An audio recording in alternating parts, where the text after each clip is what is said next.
रावलपिंडी हम चलेंगे। अहमद भट्टी, यहाँ क्या सिचुएशन है और खासतौर पे अगर आप कुछ रीजंस भी बता सकें।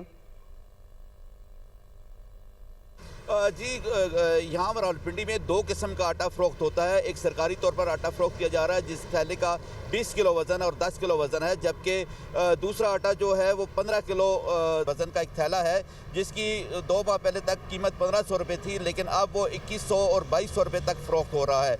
जबकि सरकारी तौर पर फ्राहम किया जाने वाला आटा 1810 रुपये का फ़ी 20 किलो थैला है, लेकिन ये सरकारी तौर पर मिलने वाला थैला इस वक्त मौजूद नहीं है। मार्केट में किसी जगह पे मिलता है और ज़रूरत के मुताबिक नहीं है, जिसकी शहरी इसकी तलाश के लिए सरगर्दा रहते हैं। इसी तरह मैदे की बात करें तो 80 किलो जो बोरी थी, 80 किलो मैदे की बोरी, वो 9000 से बढ़कर 12000 रुपये तक पहुँच गई है, जिससे 3000 रुपये का फ़ी 2 मन बोरी में इजाफा हुआ है। आटे की कीमत में 48 रुपये फ़ी किलो का इजाफा हुआ है, 48 रुपये फ़ी किलो इजाफा हो गया है।